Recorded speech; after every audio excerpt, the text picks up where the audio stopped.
You know that feeling? Staring at like piles of financial reports, earnings call transcripts, dense press releases, trying to figure out what really matters for a company. Oh, yeah, it's a lot. Information overload. Exactly.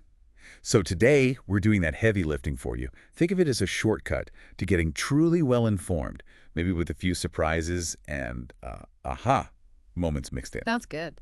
We're diving deep into Persistent Systems Q1 FY26 results. Our mission: to really unpack the key insights from their earnings call, the fact sheets, all that stuff. Right. We want to help you understand not just the numbers, but the strategy behind them, the market forces at play, and where Persistent is actually headed in this fast-changing tech world. And what's genuinely striking, I think, is how Persistent just keeps up this strong trajectory. They've got this amazing track record of growth, right? And these Q1 results, well, they pretty much continue that story, even in what, let's face it, is a pretty challenging global economic environment. It really makes you ask, what's their secret sauce? What lets them do that?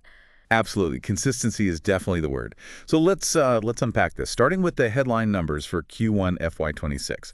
Persistent reported total revenue of US $389.7 million. Yep. And this wasn't just growth. It was like really healthy growth, 3.9% quarter-on-quarter, and a very robust 18.8% year-on-year in US dollars. And just to give the full picture, in rupee terms, that's about 2.8% QOQ and 21.8% UI growth. Yeah. And if you strip out the currency fluctuations, constant currency growth, it was 3.3% quarter-on-quarter. Right. But the thing you mentioned, the consistency, this marks their 21st sequential quarter of growth. Wow. Think about that. Over 5 years, quarter after quarter, just growing. That kind of consistency, I mean, it's not just luck, is it? It really says a lot about their operations, their strategy, execution. 21 quarters. Yeah. That is seriously impressive in any market, let alone right now. So, okay, consistent revenue growth. Yeah. How did profitability look? Pretty solid. The EBIT margin, earnings before interest and taxes, came in at 15.5%. 15.5, okay. And the profit after tax, PAT, was 4,249.4 million Indian rupees. That represents a really strong 38.7% year-on-year growth. That's huge YoY growth. It is. And that translates to a PT margin of 12.7%. Okay, 12.7% of the PDP margin. Exactly. But, when we talk about future business, where that growth keeps coming from, you have to look at the order book. Right, the pipeline. Precisely. The total contract value, TCV, of new bookings for the quarter was US $520.8 million. Over $500 million in new TCV. Yeah. And within that, the annual contract value, ACV, that's the bit converting to revenue within 12 months, was US $211.8 million of new bookings, feeding into a total ACV of $385.3 million. Ah, okay. So ACV is the key number for near-term revenue impact. That's the crucial metric here, yeah. Because strong ACV bookings from, the previous quarters, that's literally the fuel driving the revenue you see now. Got it. So those bookings are basically committed future revenue, gives them visibility. Yeah. Okay, that clarifies things. Let's dig a bit deeper then. Sure. Where is this growth actually coming from? Good question. Looking at client expansion, we're seeing healthy year-on-year growth, again in US dollars, across different client groups. Their top 5 customers. Revenue up 22.8%. Impressive. Top 10 up 20.2%, and the top 100 accounts grew 22.4%. That really feels like broad-based growth, doesn't it? Suggests they aren't just leaning on a couple of huge clients. No, exactly. And it's not just the growth within those top tiers, it's about how they're scaling client relationships overall. How so? Well, look at the brackets. Customers spending over $75 million a year with them, that went up from 3 to 4. Okay, one more big one. Right. And the $20 million plus category went from 10 clients to 12. But the really significant jump, I think, is in the $5 million plus category. That went from 41 clients to 56 over the last year. Wow, 41 to 56. That's a big leap. It is. And that's not just, incremental business. Management says it reflects the trust clients put in them, their ability to build these stronger, scalable relationships that just grow over time, mining existing accounts effectively. That makes perfect sense. Building deeper, expanding connections is definitely key. Okay, zooming out a bit. Are there particular geographies driving things, or maybe some areas facing, headwinds? Yeah, looking at year-on-year USD growth geographically, Europe was the absolute standout, grew by a remarkable 37.5%. 37.5% in Europe. That's massive. It really is. North America, their biggest market, still solid at 17.4% growth. India grew nicely to 18.3%. Okay. The only slight dip was rest of world, down 1.7%. But yeah, that European growth definitely catches the eye, suggests some real strategic success there. You're definitely something to watch. Okay, what about by industry? The segment performance often tells an interesting story. It does. And here, BFSI banking, financial services, insurance that really led the charge, up 30.7%. 30% in BFSI. Okay, strong. Very strong. Software, high-tech, and emerging industries grew 14.1%. And healthcare life sciences grew 4% year on year. Right, 4%. But hang on, didn't that one actually decline quarter on quarter? You caught that. Yes, exactly. That's where it gets interesting. While healthcare life sciences grew year on year, it did decline 2.1% compared to the previous quarter. So what's the story there? Is that like a demand issue? A worry? Well, according to management, it was majorly on account of revenue impact due to the planned transition of effort from on-site to offshore in some of the larger customers. Ah, okay. So less demand, more shifting resources for efficiency. Exactly. A strategic realignment, optimizing costs for big clients. They actually expect this vertical to get back to growth during the year. Maybe not, the explosive rates they saw before, but growth nonetheless. Okay. It's about long-term efficiency, better client economics. And they were pretty clear. No further degrowth expected here. Right. That sheds some light. But, those kinds of transitions, shifting work offshore, they can still be tricky, right? Execution risk. Did they talk about managing that, keeping clients happy? They did touch on it. They mentioned retaining some on-site resources, even though it dinged the margin a bit this quarter. Yeah. That was a deliberate choice, they said, to sort of de-risk these projects, ensure stability for the client. So a trade-off. Short-term margin hit for long-term project health and trust. That makes sense. Protect the relationship. Okay, so let's talk margins more broadly then. How did all these moving parts, the tailwinds, the headwinds, affect the overall EBIT margin picture quarter on quarter? Right, the EBIT margin walkthrough. It was a bit of a tug of war, like you said. On the plus side, the big tailwind was lower ESOP costs, employee stock option plan costs. That boosted margins by a pretty hefty 230 basis points. Wow, 2.3% just from lower stock option costs. That's significant. Is that a one-off or something more sustainable? That's a good question. They didn't explicitly say if it's a recurring thing or tied to a specific vesting cycle ending. But yeah, a major positive lever this quarter. Okay, so that almost offset some other pressures, I bet. What were the headwinds pulling the margin down? Quite a few, actually. First, there was the absence of an earnout reversal. Basically, a payment related to a past acquisition they got previously didn't repeat this quarter. That was a 60 basis point hit. Okay, kind of a one-time comparison effect. Exactly. Then, as we just discussed, those delayed project ramp-ups and the decision to keep on-site resources for de-risking, that cost them 100 basis points. Right, the strategic choice. Then, higher amortization costs, partly because they're integrating recent acquisitions like Arca. That was another 40 basis points. And finally, unfavorable currency movements hit them for another 40 basis points. Okay, so adding all that up. Lower ESOP helping, but offset by earnouts, project costs, amortization, currency. Right. When you net it all out, the combined effect was a decrease of just 10 basis points in the EBIT margin sequentially. So only a tiny dip overall, despite all those pressures. What does that tell us about the underlying trend, though? Is it just temporary balancing? It feels like temporary rebalancing. Management seems to be saying, look, we're prioritizing long-term stability, client relationships, even if it means a small short-term margin impact. Okay. And related to this caution, there was another important decision. They postponed their annual wage hike by a quarter. Usually happens in July.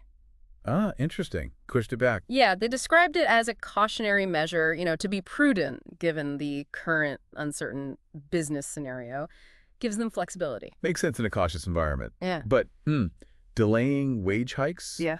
even temporarily, Yeah. can sometimes affect morale, maybe even attrition, right? Did they address that, especially since attrition did tick up slightly? They did. The trailing 12-month attrition was 13.9%, up from 11.9% last year. Right. But management didn't directly link it to the wage hike delay.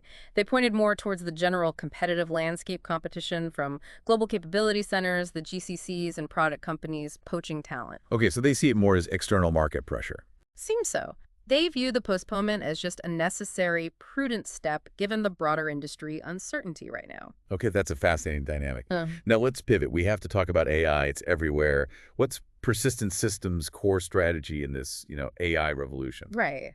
They're making a very active strategic pivot. They call it an AI-led platform-driven strategy, and it focuses on two main areas. Okay. First is AI for technology. That's really about using AI internally, boosting their own engineering productivity, modernizing tech stacks faster, getting that competitive edge in how they deliver. Makes sense. Use AI to build better, faster. What's the second area? The second is AI for business. This is client-facing, making enterprises AI-ready, helping them adopt what Persistent calls agentic AI. Agentic AI, what does that mean exactly? Basically, it refers to AI systems that can operate more autonomously. Think AI agents that can understand goals, make decisions, and take actions to achieve those goals, kind of like a human agent would, but obviously much faster for certain tasks. Ah, okay.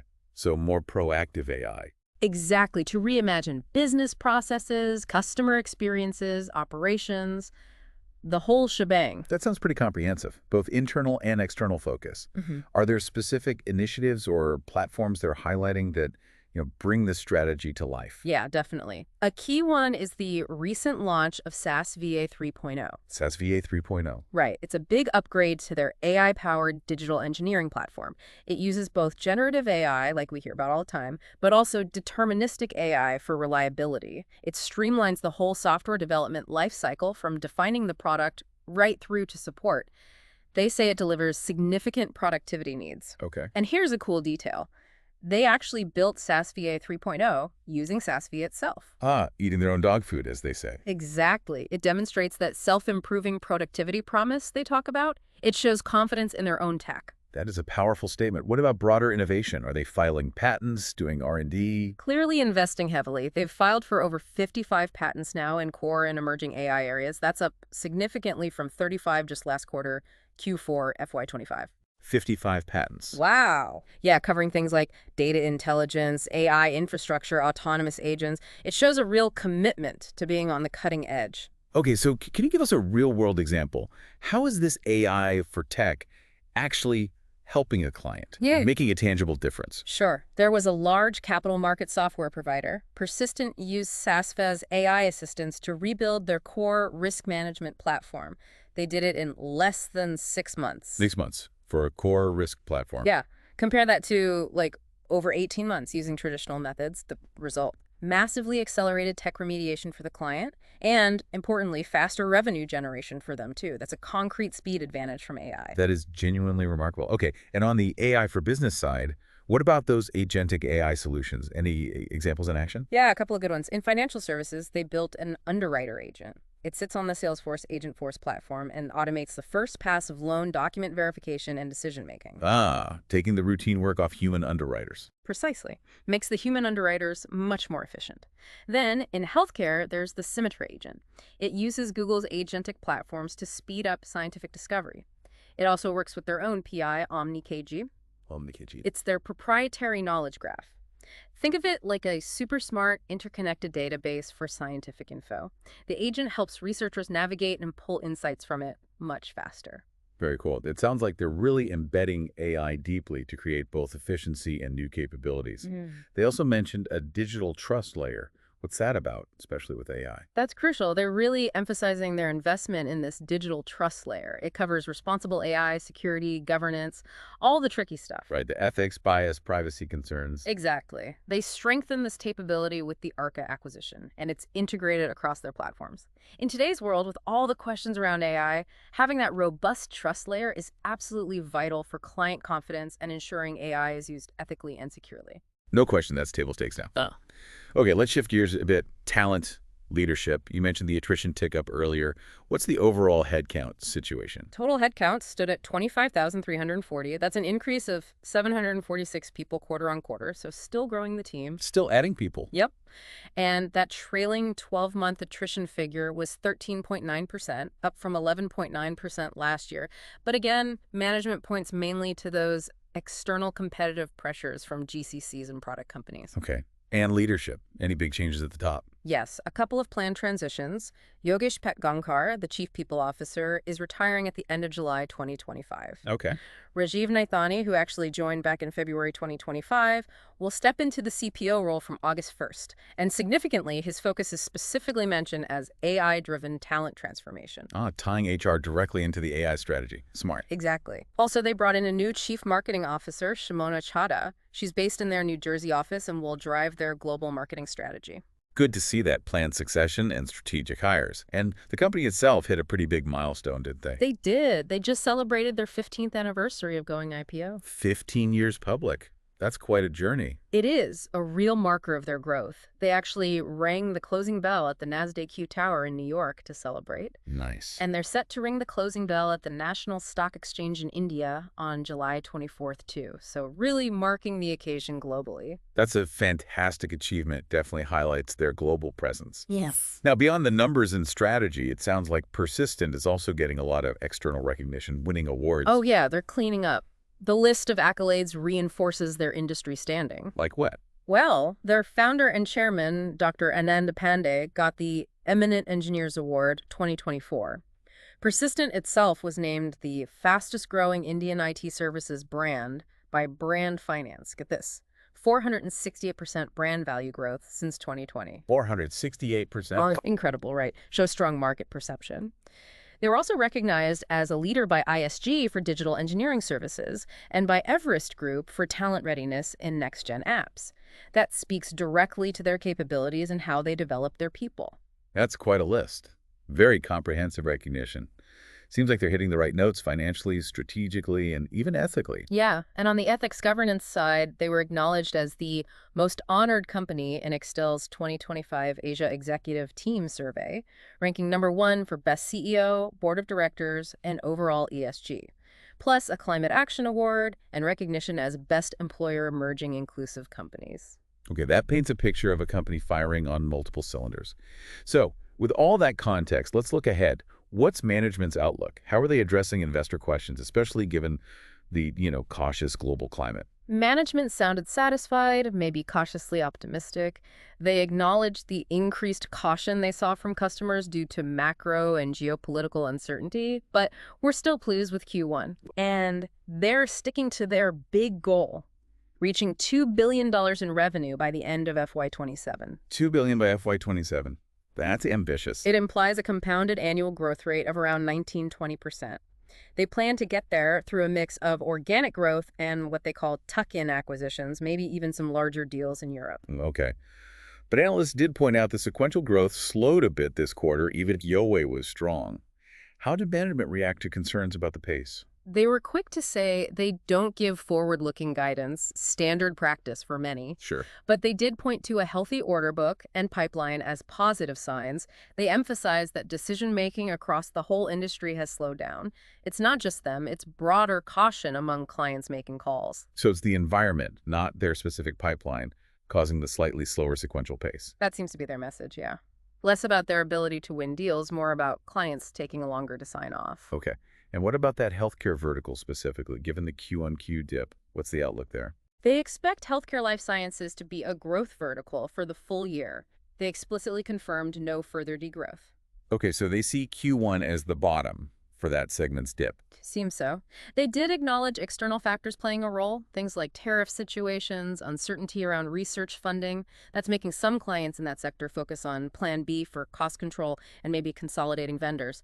So it's complex, but they see it returning to growth. Got it. And the classic question, sacrificing margin for growth, especially with that $2 billion target looming, how are they balancing profitability and expansion? They were pretty firm on this. Management stated there is no hurry to reach to a $2 billion mark or any billion-dollar mark at any cost. Emphatic. Yeah. The focus is squarely on profitable revenue growth.